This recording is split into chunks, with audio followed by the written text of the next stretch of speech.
अब पाठ की शुरुआत वहीं से होती है जहाँ पर वुचन की बातें सुनकर सुशी को गुस्सा आ जाता है, तो महंगा उसे रोक देता है और सीचन की बात मानते हुए और सबकी तसल्ली के लिए उस कमरे को खोलने के लिए तैयार हो जाता है। महंगा वो कमरा खोल देता है। अब सब लोग उस गुप्त कमरे के अंदर आ जाते हैं। गुप्त कमरे के अंदर पहले से ही किंसु गुमसुम सी बैठी हुई थी, जो देखकर सीचन हैरान होते हुए महंगा से पूछते हैं, तुम्हारी पत्नी यहाँ क्या कर रही है? महंगा उन सब से कहता है, हम दोनों के बीच कोई राज नहीं है, इसलिए अक्सर वो यहाँ खजाने देखने को आ जाती है। कुल प्रमुख मेरे दोस्तों, देखे ये मेरे खजाने का कमरा है, आप जो चाहे देख सकते हैं। लेकिन वुचान को किंसु को वहाँ पर गुमसुम बैठा हुआ देख हैरानी होती है और वो सोचता है, महंगा उसे यहाँ से क्यों नहीं ले गया? क्या उसे डर था कि वो अपना मुंह खोल देगी और सबको सच्चाई बता देगी? वुचान किंसु को उठाने की कोशिश करता है, लेकिन वो कोई जवाब नहीं देती। ये देखते हुए सुशी हंसते हुए कहता है, तो क्या राजकुमार मु हमें इस गुप्त कमरे में श्रीमती जिन से मिलवाने लाए हैं?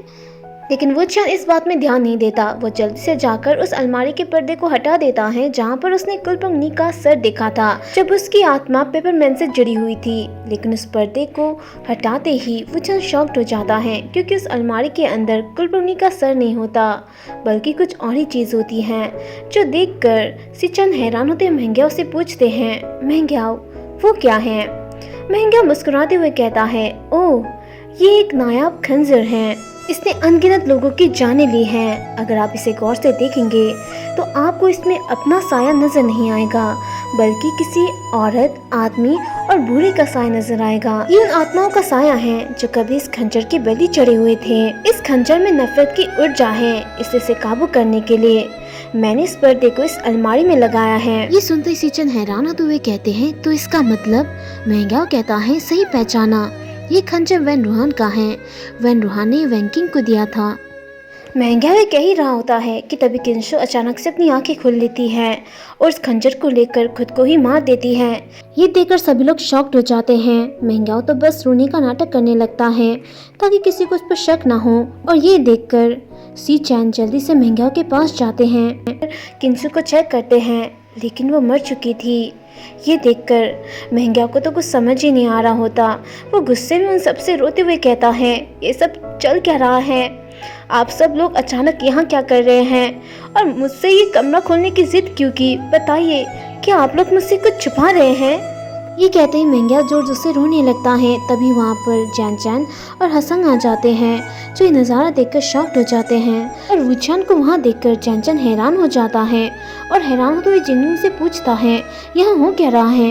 इससे पहले जिनमिन कुछ कहता, तभी सीचन कहते हैं, कुछ दिनों पहले हमारे कुछ अनुयायी शिकार पर गए थे जो मुंह के महल से गुजरे। अचानक उन पर तलवार की आत्मा ने हमला कर दिया। उसकी नफरत और हमले की ताकत दोनों ही ताकतवर थे। योद्धा किसी तरह बच निकले और हमें खबर देने तुरंत कोसू आ गए। इसलिए वांगजी इस मामले की जांच कर रहा है। आखिरकार ताबूतों के शहर में उन्हें इस हमलावर आत्मा का सर मिल गया। धड़ पर सर नहीं था, इसलिए हम उसे पहचान नहीं पाए, लेकिन तलवार का आकार दिखने लगा। ये तलवार बिल्कुल कुलप्रमुख की तलवार बादशाह की तरह है। ये सुनकर जैन और हसंग तो शॉक्ड हो जाते हैं।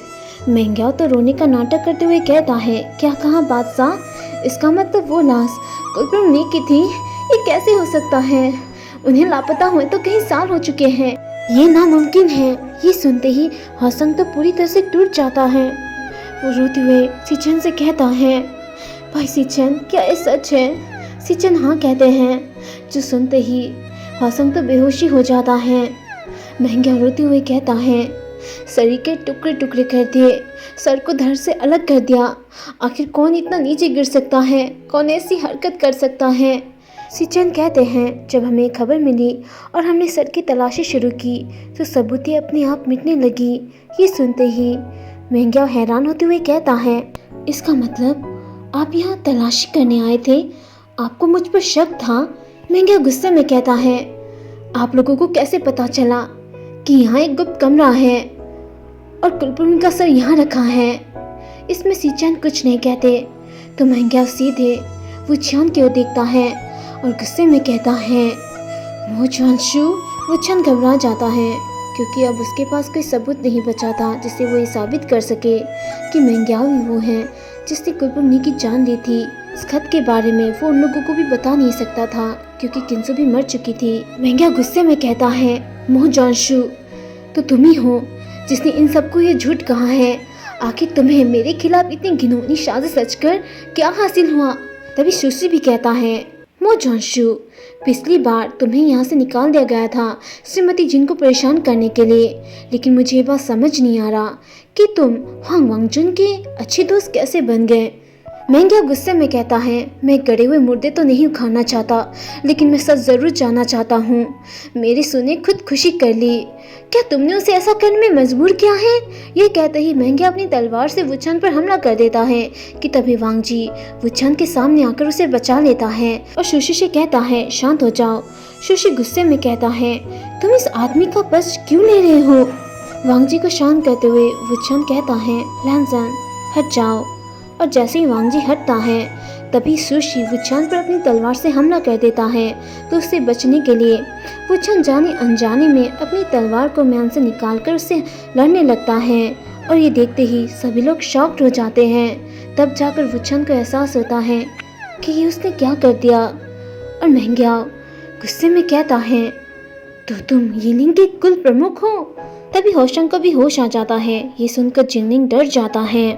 मेंग्या गुस्से में कहता है, सब लोग सावधान हो जाओ, ये यिलिंग का कुल प्रमुख है, वी वुचान। लेकिन होशंग को अभी भी इस बात पर यकीन नहीं होता। वो मेंग्या से कहता है, जरूरी नहीं है कि जो कोई भी तलवार उठाए वो यिलिंग का कुल प्रमुख ही हो।